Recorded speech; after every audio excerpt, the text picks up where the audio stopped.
Assalamualaikum warahmatullahi wabarakatuh.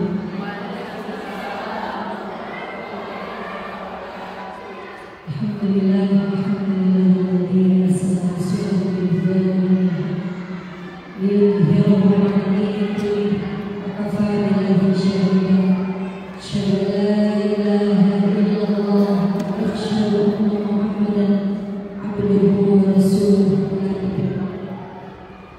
alhamdulillah, puji syukur selesai dipanjatkan kepada Allah Subhanahu wa Ta'ala. Pada kesempatan pagi hari ini bisa berkumpul kembali. Janjinya 2 minggu sekali. Ini sudah berapa minggu?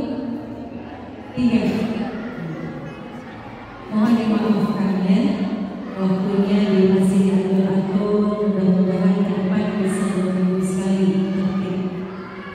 Jangan lupa mensyiarkan kajian kita. Insya Allah setiap kita mengajak teman-teman yang lain menginfokan, apalagi sampai berhasil membawa teman-teman kita hadir di kajian, insya Allah menjadi buat kita semuanya. Sehat semuanya? Tadi ya semangat ya. Iya, apa tadi? Rumah keluarga muslim dari hati penuh cinta bahagia. Insya Allah kita berupaya untuk membenahi hati kita masing-masing dalam ta'lim kita. Tujuannya apa? Supaya kita membangun rumah-rumah tangga itu berasal dari gerak hati kita yang dituntun oleh Allah Subhanahu wa Ta'ala.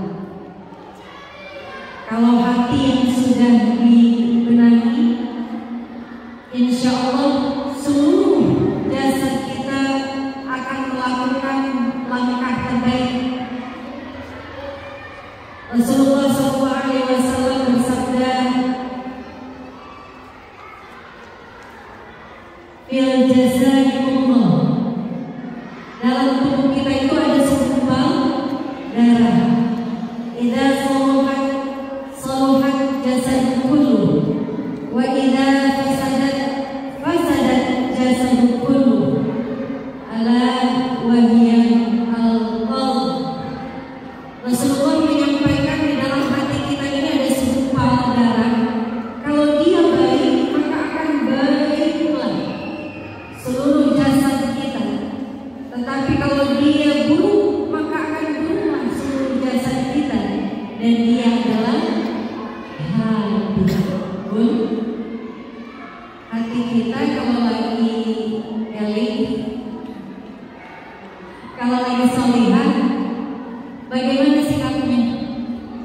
Bibir tersenyum, wajah berseri, mata berbinar, tangan ringan, tangan membantu orang lain, kaki melangkah kepada kebaikan, lisan santun. Betul? Iya.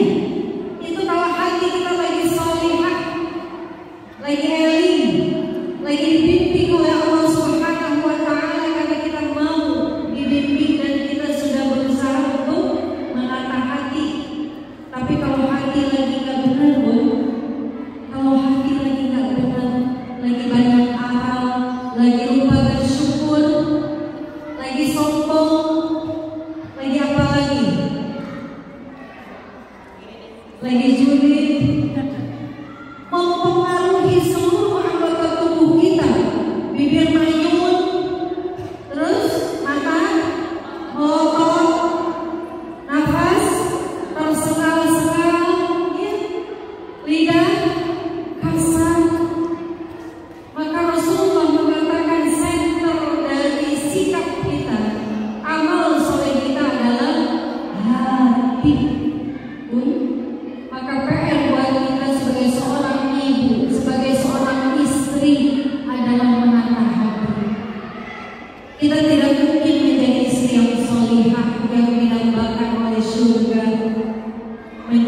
seorang ibu yang solihah yang nanti insya Allah akan mendapatkan tempat terbaik dari Allah Subhanahu wa Ta'ala kalau kita tidak pandai menata hati.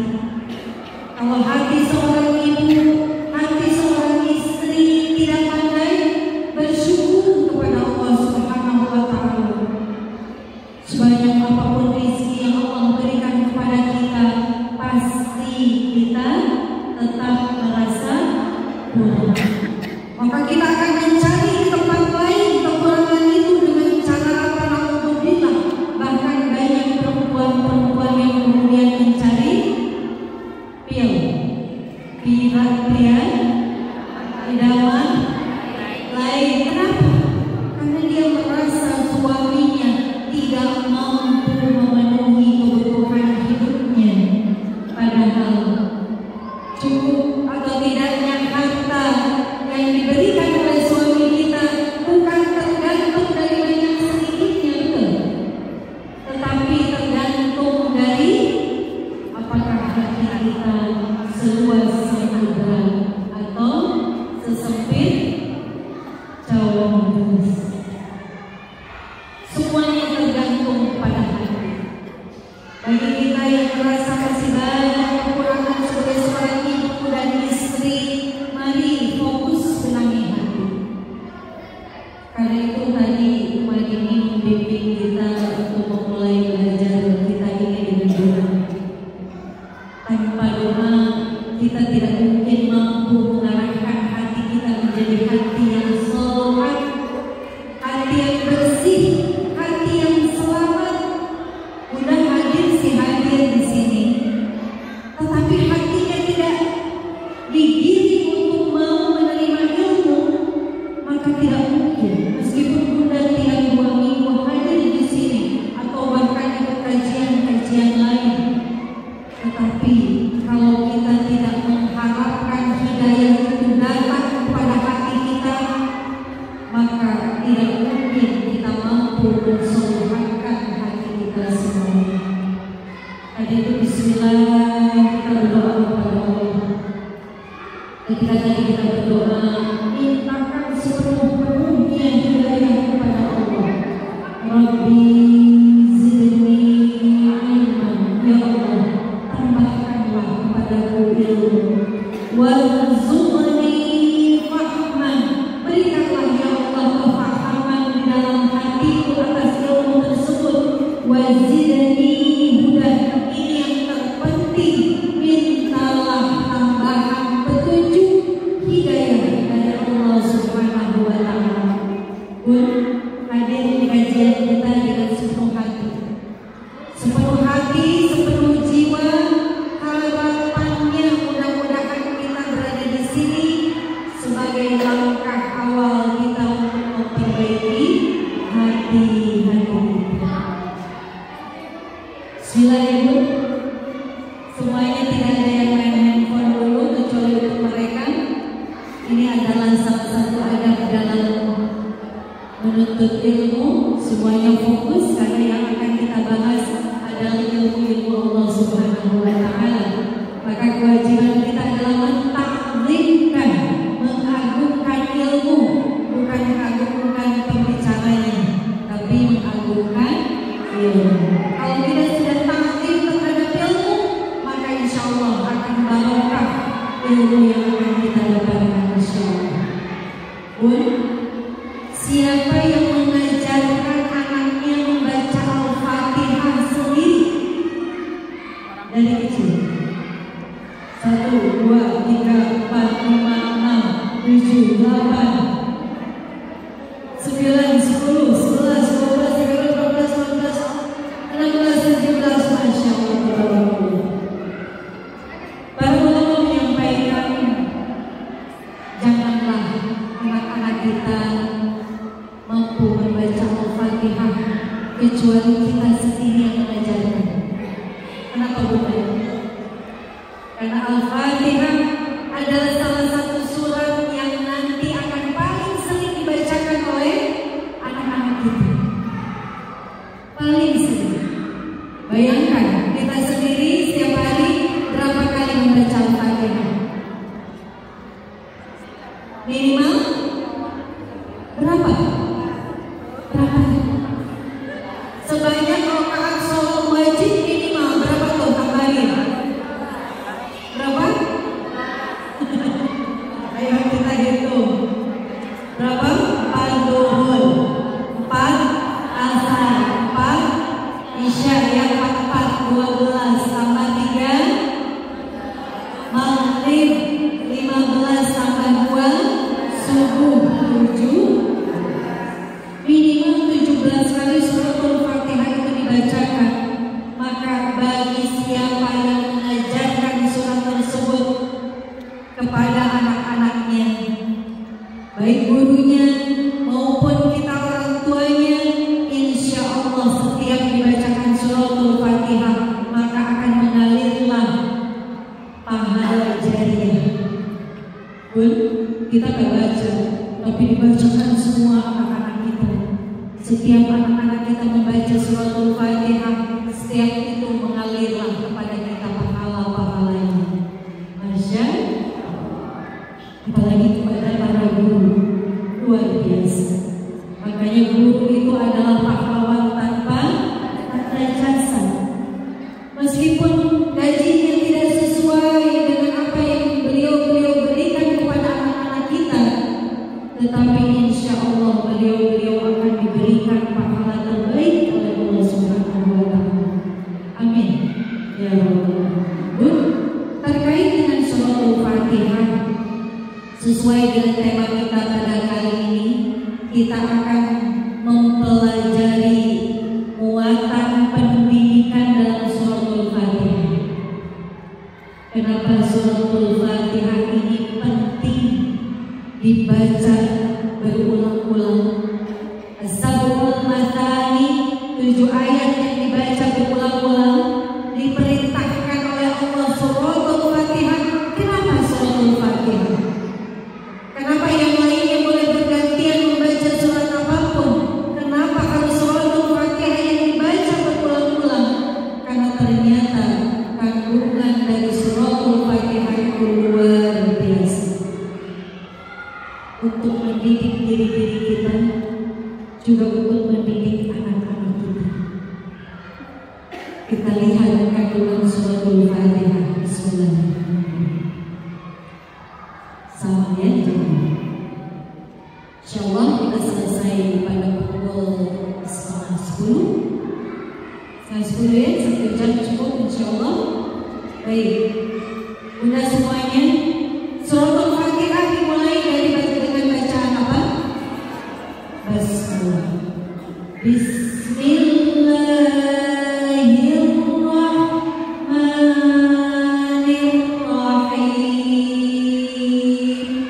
Silahkan dibaca.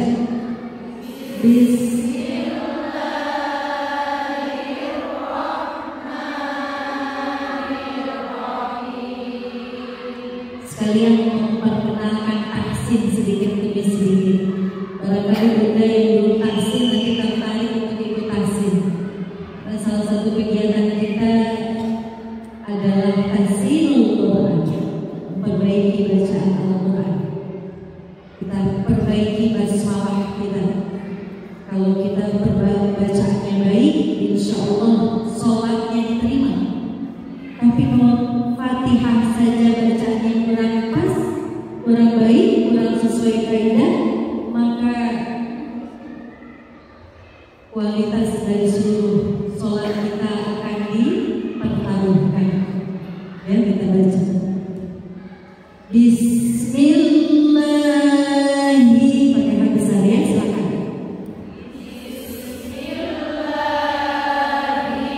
Nah, bagus, hi ya, tenggorokan, hi. Hirrah. Kalau yang itu pakai H kecil, ada di sini. Rah.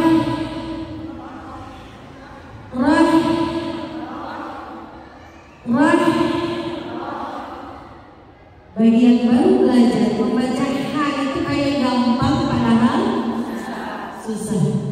Ya, Rah. Saya masih ingat belum pas. Kalau di tahsin itu nanti dicek satu-satu, udah benar belum? H.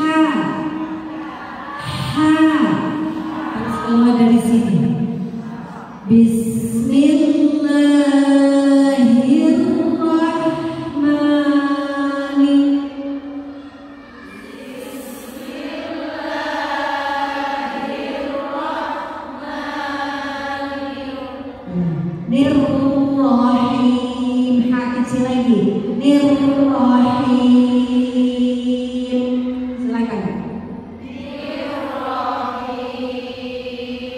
Rahim.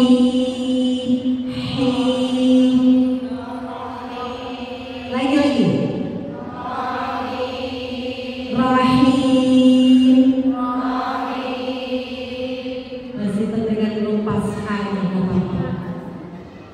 ya, ini salah satu perkenalan dari tahsin itu kita belajar dari alif-alifan. Ya, semua huruf kita perbaiki dan harus tahu keluarnya dari mana. Yang tadi ha keluarnya dari wasatul hal, tenggorokan bagian tengah. Ha, ha, ha, ha, ha, hi, pas ha udah bener, pas hi loncat lagi, entah kemana itu maksudnya. Bapak ya Bun, iya, silakan ya, nanti kita akan lama-lama Bunda akan paham bagaimana pentingnya menuntut ilmu, maka lama-lama Bunda akan terdorong ikut tahsin ya. Dulu saya ngajar tahsin dulu itu pertama kali di sini ya, sebelum kita pindah ke Al-Rasyid. Baik, kita lihat kandungan basmalah. Mengapa basmalah diletakkan pertama di dalam suratul Fatihah? Rasulullah SAW bersabda, kullu kalamin au amrin dhibalin la yuftahu bi bismillah fahuwa abtar. Semua kalam, kata-kata, au amrin, perbuatan, dhibalin, yang penting dan tidak dimulai dengan basmalah, fahuwa abtar, maka dia akan tertolak. Bun, penting sekali kita memahamkan diri kita sendiri dan juga anak-anak kita. Nah, mulailah semua amal kita dengan bismillah. Bismillah ini tidak hanya sekadar kata-kata, tidak sekadar hanya ucapan. Sebagaimana anak-anak kita tuntut untuk beradab kepada kita, betul Bun? Kalau anak-anak mau pergi disuruh izin, harus izin? Haruskah? Kalau nggak izin gimana? Kalau nggak izin sama Bunda, kira-kira sikap Bunda gimana? Betul sekali, dan itu harus. Ini mengapa izin adalah salah satu adab yang kita dahulukan, kita terapkan kepada anak-anak kita, termasuk kepada Allah Subhanahu wa Ta'ala. Bismillah, dengan nama Allah Ar-Rahman Ar-Rahim, yang Maha Pengasih, Maha Penyayang. Artinya, ketika kita membaca bismillah, termasuk mengajarkan anak-anak kita untuk membaca bismillah, maka artinya kita mengajarkan adab kepada anak-anak kita supaya meminta izin dan restu kepada siapa? Kepada Allah atas segala kalam dan perbuatannya. Ini filosofinya harus dapat filosofinya. Kenapa? Sampaikan kepada anak-anak kita, kalau kita membaca bismillah berarti kita meminta restu kepada Allah. Kalau kita minta restu kepada Allah, iyyaka na'budu wa iyyaka nasta'in. Kalau kita mendahulukan Allah, menyembah Allah, tidak menyekutukan Allah, iyyaka nasta'in, Allah yang akan menolong kita. Bun, kalau kita melakukan sebuah hal, termasuk mendidik anak-anak kita, lalu kita pakai caranya kita, kira-kira gimana? Capek gak? Susah gak? Susah, betul. Anak-anak kita udah dewasa nih, kuliah di mana-mana, Bun. Terus kita khawatir banget sama dia, takut yang perempuan nanti mau masukkan siapa ke kamar kosnya, yang laki-laki pergi kemana, ngapain dan sebagainya.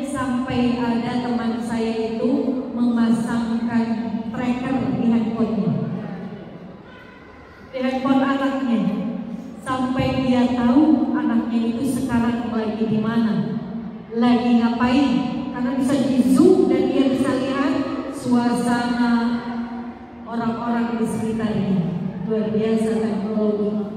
Tapi apakah akan seperti itu kita lakukan terus-menerus, Bun?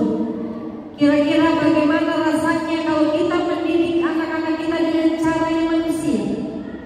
Capek, kita gelisah terus, dan apakah akan sesuai dengan hasil yang kita harapkan?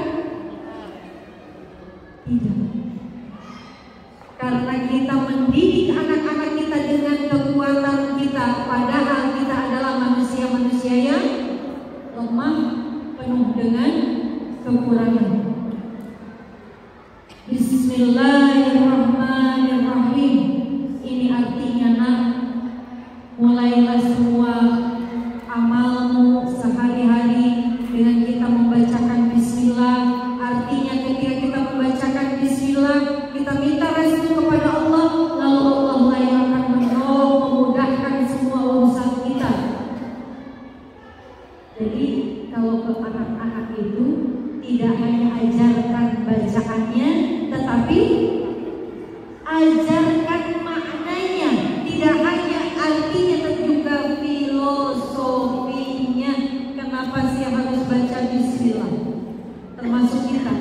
Mungkin kita ada juga yang baru tahu kalau ucapan bismillah itu tidak hanya ucapan lisan, tetapi memiliki makna yang sangat dalam.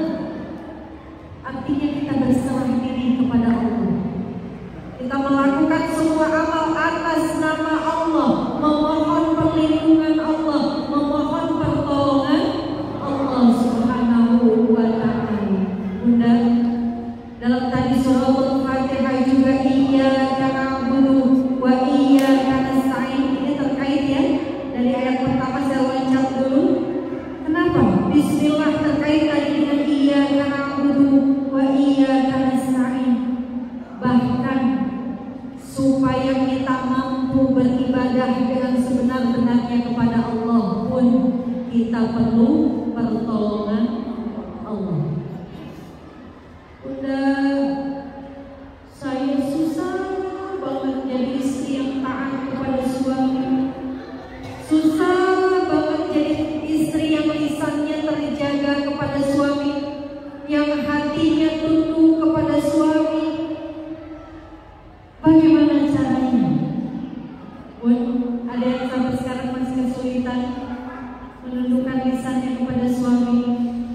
Maka kata Allah, iyyaka na'budu wa iyyaka nasta'in.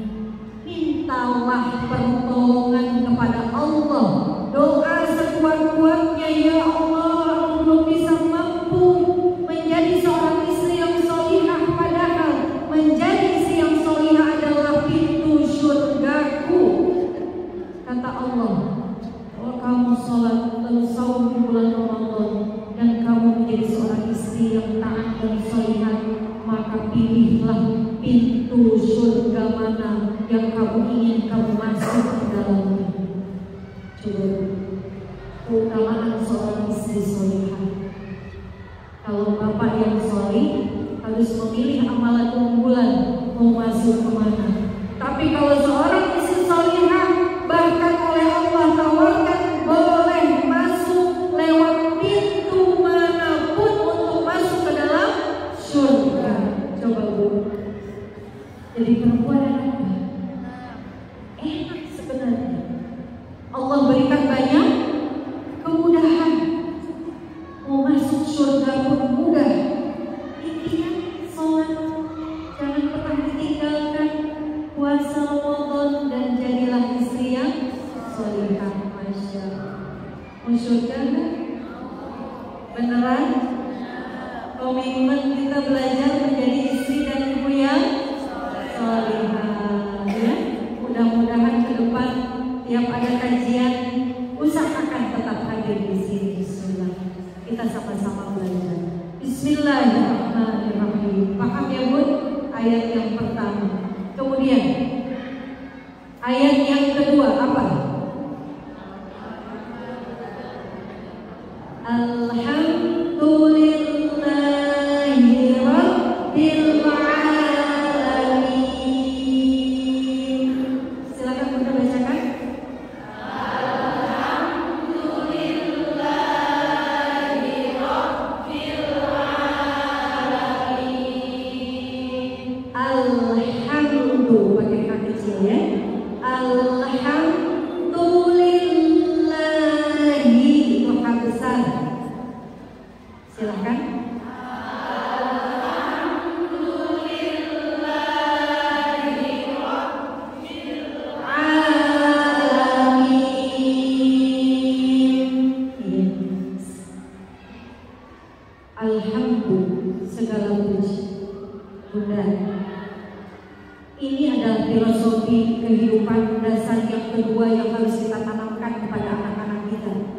baik ayah maupun ibu, selalu memberikan contoh kesyukuran. Alhamdulillah, segala puji bagi Allah Subhanahu wa ta'ala. Bunda mau punya anak bersyukur, pandai bersyukur. Apapun yang diberikan oleh orang tua kepada anaknya, dia terima dengan baik, dengan penuh kesyukuran. Mau. Maka PR kita adalah mulailah dari diri sendiri. Ibda bi nafsi. Mulailah kita sendiri mensyukuri setiap pemberian Allah yang diberikan kepada kita dengan cara apapun. Bukankah pintu rezeki kita tidak hanya lewat suaminya, tetapi terutama pintu rezeki yang diberikan kepada kita lewat pintu suami, itulah yang pertama kali harus kita syukuri. La in syakartum la azidannakum, kata Allah, kalau kamu pandai bersyukur, sekecil apapun nikmat yang diberikan kepadamu lewat siapapun, termasuk lewat pintu suami, la azidannakum, maka kata Allah akan aku tambahkan. Udah mau ditambahkan rezekinya? Mau. Rezeki itu banyak ya, tidak hanya rezeki materi. Apa saja rezeki? Sehat. Apalagi? Rezeki apa lagi? Apalagi rezeki banyak sekali? Anak solih. Apalagi? Apa? Suami yang baik, masya Allah, betul. Apalagi? Ilmu yang bermanfaat, hidayah. Ini yang terutama. Ini yang terutama adalah rezeki yang terbesar yang Allah berikan kepada kita. Kita menjadi istri yang baik itu karena hidayah. Kita menjadi ibu yang baik itu karena hidayah. Kita menjadi hamba yang solih, yang ibadahnya benar dan baik, itu atas nama hidayah. Bahkan Bunda hadir di sini atas nama hidayah. Kita syukuri, alhamdulillah ya Allah, Engkau telah berikan aku hidayah sehingga aku mampu melangkahkan kaki menuju majlis taklim ini.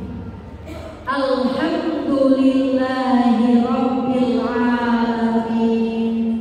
Segala puji bagi Allah ya Rabbul alamin, Tuhan yang menciptakan, yang memelihara seluruh alam. Apa koneksinya antara alhamdulillah dengan Allah Rabbul alamin? Allah seakan-akan ingin menyampaikan kepada kita, pujilah Allah, segala puji hanya milik Allah yang memiliki seluruh sekalian alam. Apakah ada yang patut dipuji selain Allah? Tidak ada. Maka kita syukuri semua nikmat yang telah Allah berikan kepada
pada diselewengin setiap hari. Apa? Sholat, papa ngaji, papa taklim, nolong. Jawabannya sudah didapatkan sendiri. Suami itu paling gak bisa disuruh-suruh. Bersyukur kepada Allah Subhanahu wa Ta'ala, sang pemilik alam ini. Kata Allah, apa yang diberikan kepada kalian semua itulah yang terbaik menurut Allah Subhanahu wa Ta'ala. Karena kebahagiaan itu bukan terletak pada banyaknya rumah, banyaknya mobil, mewahnya mobil, betul, banyaknya uang tabungan, bukan. Emang dijamin orang kaya bahagia? Tidak. Tidak dijamin orang kaya bahagia. Yang bahagia itu siapa, Bunda? Bahagia itu datangnya dari mana? Bahagia itu tergantung hati kita masing-masing. Apakah kita mampu bersyukur atau tidak? Bunda, aku sering bersyukur, mengucapkan basmalah, kemudian aku mengagungkan Allah, kemudian aku beribadah. Untuk apa? Tanda syukur kepada Allah. Tapi kok ekonomiku gini-gini aja? Apa jawabannya, Bu? Dari dulu saya sholat tuh, tapi karena nambah-nambah tuh mobilnya, rumahnya, gitu-gitu aja. Jawabannya apa, Bunda? Jawabannya, Allah tahu yang terbaik buat kita. Dikisahkan ada seorang sahabat dulu di zaman Rasulullah SAW. Sahabat ini hidupnya luar biasa langsanya, Bu. Sampai beliau kalau pergi sholat jamaah, setiap selesai salam gak ikut pikir dulu, langsung kabur pulang. Ditanya oleh Rasulullah SAW, karena begitu sering kali diulang-ulang perbuatan itu, lalu ditanya oleh Rasulullah, kenapakah engkau melakukan itu? Lalu apa kata dia? Wahai Rasulullah, aku ini adalah seorang yang sangat miskin. Bahkan baju sholatku ini harus bergantian dengan siapa? Dengan istriku. Saking miskinnya, Bu. Kalau kita semiskin-miskinnya kita, apakah baju kita untuk sholat bergantian? Bahkan baju kita masih selemari penuh, betul? Bahkan ada yang lebih dari satu lemari, ada. Bun, apa kata sahabat ini? Wahai Rasulullah, maukah engkau mendoakan aku supaya aku dilimpahkan rezeki yang lebih dari Allah? Kemudian Rasulullah mendoakan. Lalu apa kata Rasul? Apa yang kau minta? Aku ingin menggembala kambing. Lalu diberikan sepasang kambing oleh Rasulullah. Karena Rasulullah yang mendoakan, maka kambing tersebut makin hari makin banyak, makin banyak, makin banyak, makin banyak, sampai pada satu kesempatan sahabat ini tidak kelihatan lagi di masjid. Lalu Rasulullah mencari-cari dan kemudian ketemu. Lalu apa yang ditanya oleh Rasulullah kepada orang ini? Wahai sahabat, apa yang terjadi sampai kau tidak ketemu lagi di masjid, tidak datang lagi ke masjid? Lalu apa yang dijawab oleh sahabat ini? Aku sudah terlalu sibuk mengurus tempatku, kambingku yang semakin lama semakin banyak. Lalu Rasulullah doakan kembali supaya sahabat ini kembali ke masanya yang lalu. Bun, pilih miskin tapi naik atau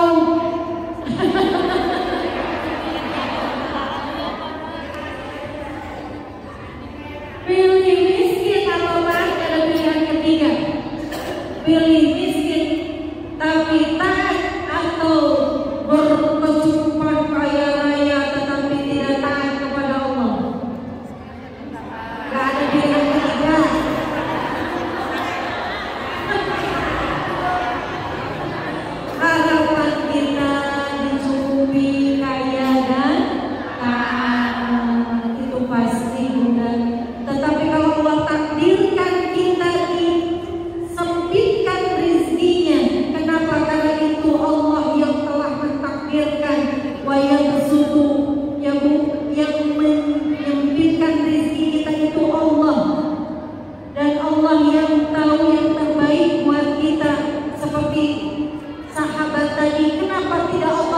meluaskan rezekinya, karena sahabat tersebut tipe orang yang kalau Allah luaskan rezekinya menjadilah lalai.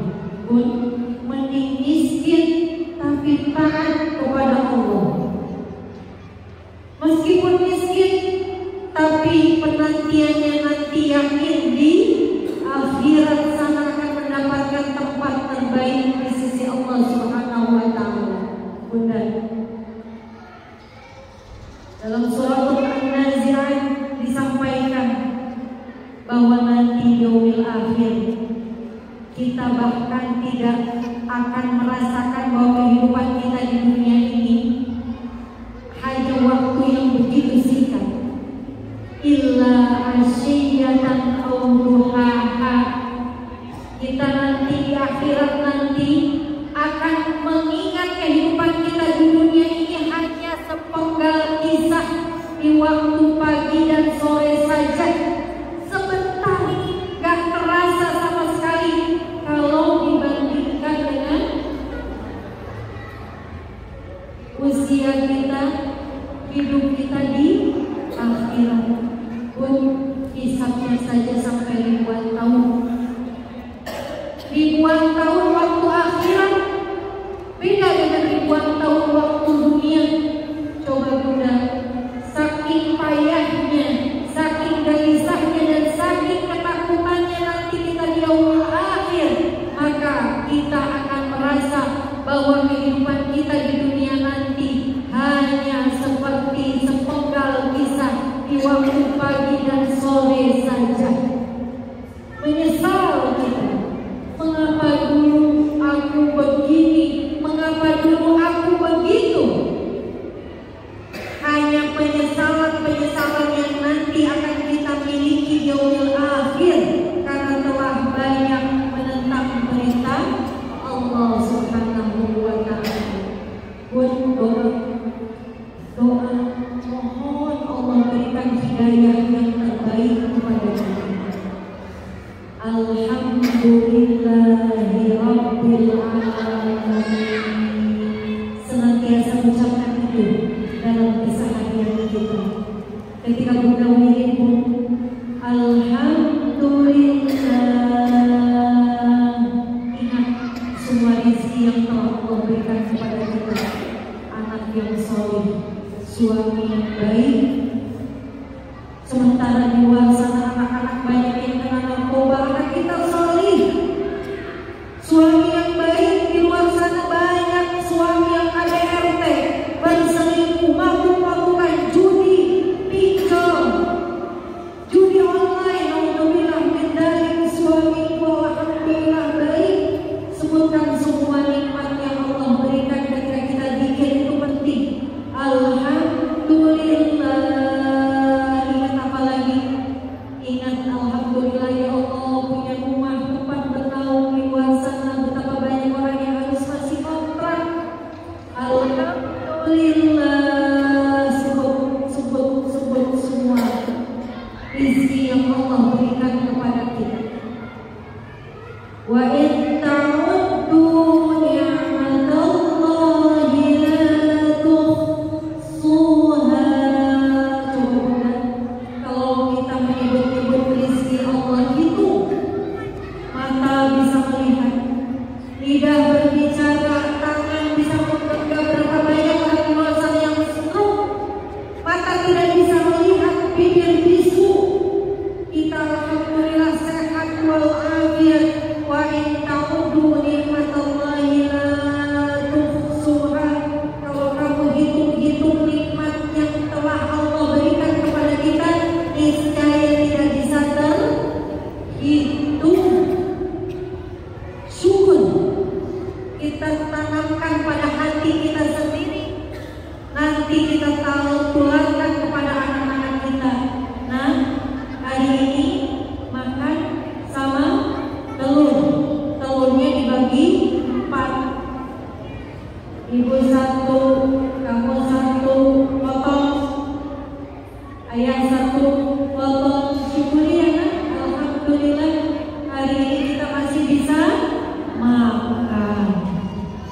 Kan kalau orang Sunda itu yang paling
minta restu kepada Allah dengan mengucapkan Bismillah. Yang kedua, bersyukur senantiasa kepada Allah dengan mengucapkan Alhamdulillah. Apapun rezeki yang sudah Allah berikan, Alhamdulillah. Alhamdulillah, kamu bersyukur, Allah tambah. Kamu bersyukur, kamu tambah sehat. Kamu bersyukur, Allah akan tambah ilmu. Kamu bersyukur, Allah naikkan derajatmu. Kamu bersyukur, Allah tambahkan nikmatmu, tambahkan hidayahmu. Benar, tapi jangan pernah menganggap sepele syukur yang ada di dalam hati kita. Bisa gak punya anak pandai bersyukur kalau ibunya gak pandai bersyukur? Mimpi. Karena anak-anak kita akan melihat apa yang kita lakukan. Kita minta anak-anak mengucapkan hamdalah, tetapi kitanya menjadi istri-istri yang tidak pandai bersyukur atas nikmat suami. Dikasih suami gajian, mama maaf ya, hari ini suaminya dipotong, gajinya dipotong kasbon. Kasbonnya banyak, yang mama terima cuma 50%. Mulai cemberut. Cukup. Jangan duit sakit. Harusnya yang pertama kali menerima rezeki apa yang kita sebutkan? Alhamdulillah. Insya Allah cukup. Insya Allah cukup.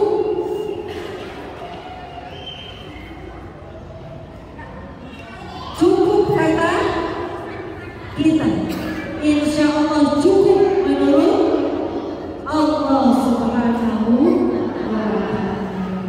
Ya, silakan dari panitia mau memutarkan sunduk dulu bagi yang hadir, silakan.